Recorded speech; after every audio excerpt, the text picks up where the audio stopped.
Bonjour à tous et à toutes, ici Nicolas de Montréal. On est mercredi et je dois dire que c'est un moment vraiment très occupé ces temps-ci, ce qui explique que je n'arrive pas à faire mes vidéos à tous les jours, malheureusement.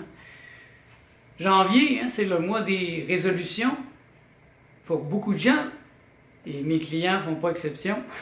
Donc, je reçois des appels de mes clients habituels pour des nouveaux projets, ils sont pleins d'énergie, ils veulent faire des choses intenses et très intéressantes. J'ai des nouveaux clients qui m'appellent, des gens qui m'avaient dit qu'ils voulaient faire des choses il y a quelque temps, ben là ils viennent de se réveiller. Bien, c'est vraiment intense. Là. Je commence à 9 h le matin, je finis à 7 h le soir et j'arrête pas et ça s'empile. Donc, je vais tenter tout de même de continuer ce vlog parce que pour ma santé mentale, je pense que c'est important. Aujourd'hui, j'aimerais adresser quelques suggestions et commentaires que j'ai reçus de votre part. Notamment un de Lynn qui regardait cette semaine ma salade, qu'il a trouvée trop petite. Donc, je peux épiloguer un peu sur ce sujet. C'est vrai que dans la communauté crudivore, généralement, les gens mangent beaucoup. C'est des grosses assiettes. Plus ça fait longtemps que la personne est crudivore, plus elle mange. Et je me rappelle même dans mes lectures du 90-10 de Douglas Graham, il suggérait toujours de manger un peu plus pour élargir l'estomac. Donc, chaque fois qu'on mangeait, mangez toujours un petit peu plus de fruits pour que l'estomac s'agrandisse parce que techniquement, selon lui, dans la nature, on est fait pour avoir un estomac beaucoup plus gros. L'estomac des êtres humains s'est atrophié un peu parce que notre nourriture est desséchée. En général, elle est cuite, il n'y a plus d'eau. Donc, au lieu de manger quelque chose qui serait gros comme ça, c'est rendu gros comme ça. Alors, mon commentaire, c'est que dans la Rainbow Green Life Food Cuisine, en tout cas dans la théorie de la nutrition spirituelle, la sous-alimentation est très importante. Donc, ça va complètement dans le sens inverse de la majorité des crudivores. Les crudivores qui parlent de manger beaucoup, des grosses portions, et je ne pense pas qu'ils prennent en compte cet aspect de la nutrition spirituelle. C'est-à-dire que ça a été démontré par des recherches. Bon, je ne suis pas un scientifique, donc je n'essaierai pas de vous prouver la véracité de tout ça, mais je fais confiance en Gabriel Coussens. Et ces recherches ont démontré que les animaux qui mangent moins, et les êtres humains qui mangent moins, qui se sous-alimentent constamment, vont vivre plus vieux et en meilleure santé. Donc la sous-alimentation est un gage de santé. Bon, autant qu'on mange une alimentation riche comme l'alimentation crudivore, vivante, parce que la sous-alimentation d'une alimentation normale, déjà c'est une alimentation déficiente, donc si on mange moins, imaginez, c'est comme une déficience totale, mais au niveau de la nutrition spirituelle. Donc, le fait de manger moins, il suggère, par exemple, réduire aux 3/4. Jamais aller jusqu'au bout de notre faim. Et ça, c'est un défi, moi je vous le dis. Parce que j'étais dans cette pensée aussi de manger beaucoup. Mais là, je reviens en arrière. Donc, c'est la sous-alimentation. Très importante. Et c'est pourquoi ma salade était petite. Lynn fait référence à ma vidéo de cette semaine, je pense, où je montrais ma petite salade. Le soir, il suggère un petit repas. Le gros repas, c'est plutôt vers le midi, c'est le dîner. Ouais, pour les Français, c'est autre chose. Le petit déjeuner, c'est le déjeuner. Mais pour nous aussi au Québec, le dîner, c'est dans l'après-midi. Donc, le repas central doit être plus gros. Et si on en veut manger du gras, ça va être plus là. Alors qu'en soirée, ça devrait être un petit repas, très très léger. qui permet, par exemple, à Gabrielle Coussens de se réveiller tôt le matin, d'avoir de l'énergie et de méditer. Et dans mon cas, vous voyez, ça me permet de me réveiller à 5 heures du matin. Je suis en forme. Vous voyez, j'ai fait une petite sieste tantôt, à la fin de la journée, mais en général, je suis vraiment en forme. Et j'arrive très facilement à me réveiller à 5 heures. Parce que j'ai pas un travail qui se fait dans mon estomac. C'est pas comme si je mangeais un gros steak avec des patates juste avant de me coucher, et puis là, ça prend mon énergie, je me réveille le matin sans clarté. Une grande clarté aussi à vivre comme ça. Donc, ça explique pourquoi j'ai une petite salade et, en général, je vais maintenant m'appliquer à manger moins. Pour la raison que je vous ai dit. Un autre commentaire de Josiane qui me parle de... Bon, qui parle pas français, qui parle juste français. Donc, ça doit être une Française. Bonjour à la France. Et j'ai vérifié et le livre Spiritual Nutrition a été traduit. En fait, je pensais pas, mais je l'ai trouvé. Si vous allez voir sur Amazon.fr, en France, vous allez trouver la nutrition spirituelle et alimentation arc-en-ciel. Alors, pour ceux qui s'intéressent à ce que je suis en train de dire, la nutrition spirituelle, ben, le livre a été traduit. Et bon, il est quand même assez cher, mais c'est so what? Hein? Le prix pour votre santé est sans prix, en fait. Il vaut mieux investir dans quelque chose comme ça, un bon livre qui va vous donner la santé et la longévité et une spiritualité empreinte de clarté que finalement d'être cheap puis de tomber malade dans quelques années parce que vous n'avez pas vraiment osé aller à fond. Donc allez-y, vas-y Josiane, achète ce livre. Ça va vraiment changer ta vie et je vais être très heureux d'avoir tes commentaires et tes suggestions, surtout avec ce qui s'est passé dans ta vie dans les dernières années. Donc, c'est sûr que c'est une nutrition qui est très adaptée pour les gens qui ont été très malades, et qui sont très malades. Ils ont le cancer, le diabète. D'ailleurs, il y a d'autres livres en français de Gabrielle Coussens sur le diabète en particulier. Et il y en a un autre que j'ai vu. Donc, allez-y, vous n'avez pas de raison d'aller plus loin vous-même. Parce que, quand même, ce que je vous donne, moi, c'est ma synthèse à moi. C'est limité, je ne peux pas tout vous donner. C'est des livres épais comme ça. Il y a de l'information. J'ai pas réussi même à processer la majorité de cette information. Je suis en train d'expérimenter. Je vois vraiment un changement énergétique dans ma vie. Un changement... C'est palpable, franchement. Ce qui mène justement au thème de ma dernière vidéo, la détresse, une grande détresse morale.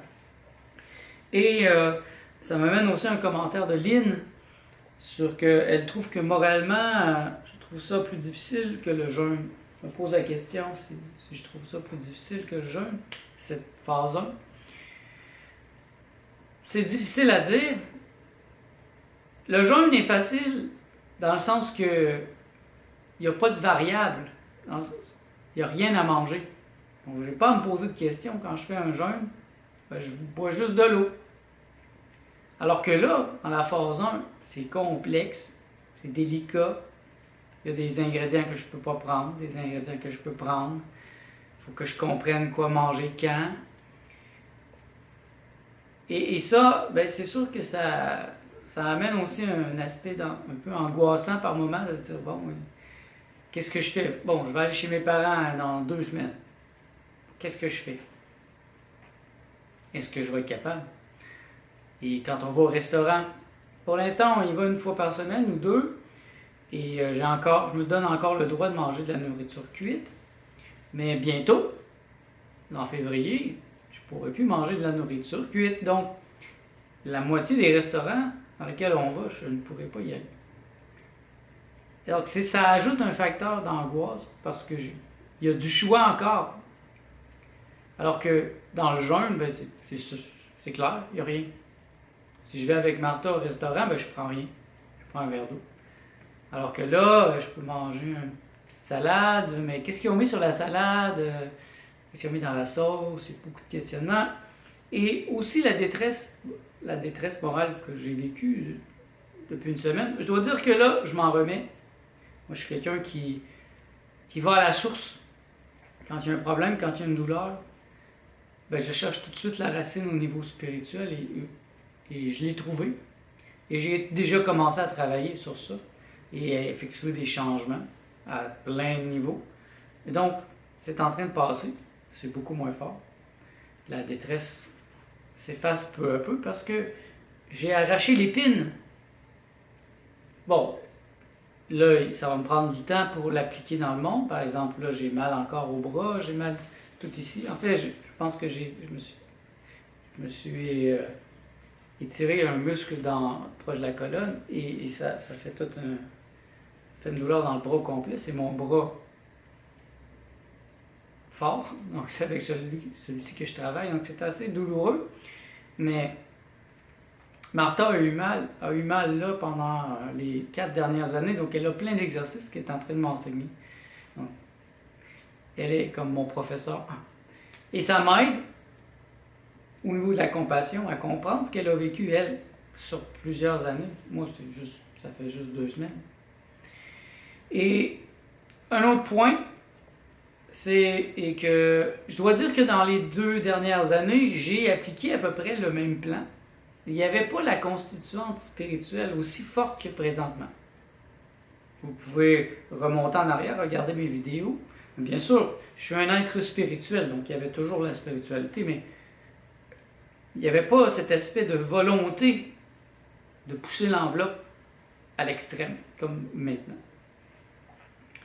C'est-à-dire que je n'avais pas incorporé des exercices, par exemple, de nettoyage des nadis, qui sont les circuits subtils du corps, l'ouverture des chakras. Dans 2 semaines, je vais commencer les 8 exercices du maître, qui ont été enseignés par Yeshua lui-même, il y a 2000 ans. Donc, ça va être sur 9 semaines.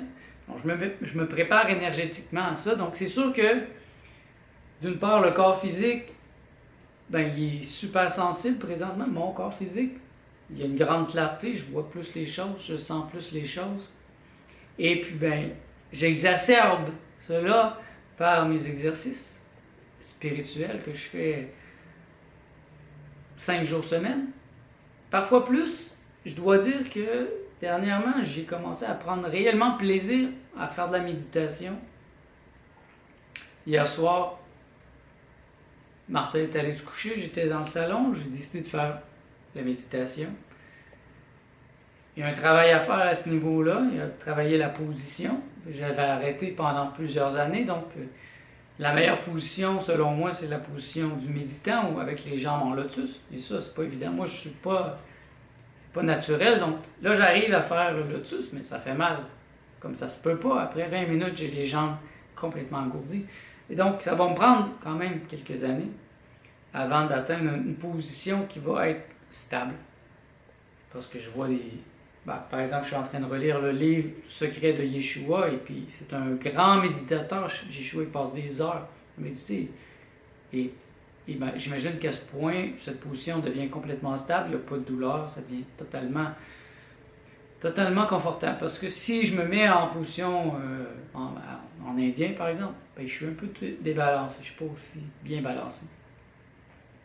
Et là, je diverge un peu, mais si je reviens à l'aspect de la détresse morale, je pense qu'elle est expliquée présentement par le fait que je suis rendu plus loin dans mon processus de croissance. Et là, je suis en train d'arracher des choses qui sont dures comme du diamant. Et je me suis tapé, la semaine passée, à un aspect de ma personnalité qui, je le remarque, a toujours été là. C'est mon manque d'écoute d'autrui. Je suis très, très à l'écoute de moi-même. Donc, c'est une centration extrême qui m'a beaucoup servi. Mais là, présentement, si je veux entrer dans la libération, si je veux être un homme illuminé, ben, je dois être ouvert. Et je dois sentir les autres. Je dois laisser entrer le monde en moi. Je dois le laisser me pénétrer. J'ai toujours vu un danger. Par exemple, sur la route, vous voyez que moi, c'est pas moi qui conduis l'auto. Ça ne m'intéresse pas tellement. Et moi, je suis quelqu'un de très nerveux. Et j'ai souvent dit à Martha, je te fais confiance à toi, mais je ne fais pas confiance aux autres. Il y a tellement de gens qui conduisent mal ici, à Montréal, qui coupent, qui font pas leur stop. Donc, même si moi, je suis très, très consciencieux, il suffit que quelqu'un décide de passer et puis, bang! Bon, bien sûr, un être n'a que ce qui lui ressemble, donc si je fais un accident, ça me ressemble. Mais ça, c'est un autre sujet de réflexion. Mais ce que je veux dire, c'est que ma détresse, elle était là, elle est encore là, mais elle est beaucoup moins forte. Et c'est cette idée que c'est le temps pour moi d'être plus à l'écoute des autres. C'est la compassion, en fait. C'est la vraie amour. Ça fait des années que je cherche à comprendre l'amour. La vraie, celle qu'enseignent les maîtres. Et je regarde les humains et je ne peux pas comprendre. Je ne peux pas comprendre l'amour des humains. J'ai écrit un livre sur le sujet. Je vais essayer de le mettre en forme cette année pour pouvoir le publier bientôt. C'est ma conception de l'amour. Mais franchement, je ne comprends pas les humains.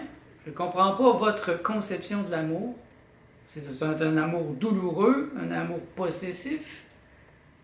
Et sans cesse dans ma vie, je me suis cogné à cet amour stupide, primitif. Et même pas primitif, parce que les primitifs, ils sont capables de partager. Donc c'est pas un amour primitif, c'est un amour dénaturé. Parce que l'amour devrait rendre libre. Pourquoi c'est si difficile de vivre le couple ouvert dans notre société? Pourquoi les gens sont si jaloux? Pourquoi les gens ne veulent pas partager leur partenaire? J'ai des discussions parfois sur la liberté avec des gens. Et on parle de liberté, liberté ici, liberté là. Et la générosité aussi, il faut donner aux gens pauvres, donner aux petits Africains. Mais là, je le rétorque. Mais pourrais-tu partager avec moi ta compagne? Non! Et là, c'est la panique totale. Et quoi, la vraie générosité, c'est à tous les niveaux. Donc la détresse que je ressens, elle était là. Elle était là. Ça fait longtemps qu'elle est là parce que je me rappelle que j'ai eu cette angoisse depuis longtemps, mais je la tamisais en fumant de la marijuana pendant longtemps. Là, ça fait presque 3 ans que j'ai rien fumé. Donc, et là, j'ai pas pris d'alcool aussi depuis le début de l'année. Et là, j'ai coupé toute la nourriture cuite, tout ce qui est toxique. J'ai pas bu de café, sauf une fois par semaine. Donc, je n'ai plus de buffer. Un buffer, c'est une protection, en fait. Comme le bumper d'une auto. Je n'ai plus. Je suis directement sur la vie. Donc, c'est sûr que il y a une friction. Un peu comme quand quand quelque chose entre dans la planète, sur la planète Terre, ben, il y a une friction, il y a le feu, et il y a une friction. Et la majorité des gens ne verront jamais cette friction avant de mourir, parce qu'ils vont toujours manger de la nourriture qui les protège, qui les rend flous, qui les empêche d'être dans la clarté. Et là, moi, d'un coup, j'ai dit non merci. Assez, c'est assez. Non merci. Je veux être clair. Je veux vivre comme un Dieu. Un Dieu vivant. Oui, et bien sûr, il y a des choses que je dois faire qui sont très difficiles. Comprendre l'amour, l'appliquer, donner la vraie compassion, m'appliquer à être très, très sensible à l'invisible, à atteindre une grande centration. Mais il y a une chose facile, c'est l'alimentation. Changez votre alimentation, vous allez voir. Pendant une semaine, arrêtez de manger de la viande, des œufs, du fromage. Et si vous êtes plus fort, arrêtez de manger de la nourriture cuite. Vous allez voir, les émotions vont monter comme ça se peut pas. Et là, c'est là que la sagesse arrive, et la force, la vaillance, le courage. Courage d'affronter ses émotions, affronter ces petites bibites, ces petites imperfections, les regarder en pleine face. Et là, je les regarde, je les étudie, j'écris dans mon journal. Genre, je ferai peut-être une œuvre avec ça, mais je les regarde en pleine face.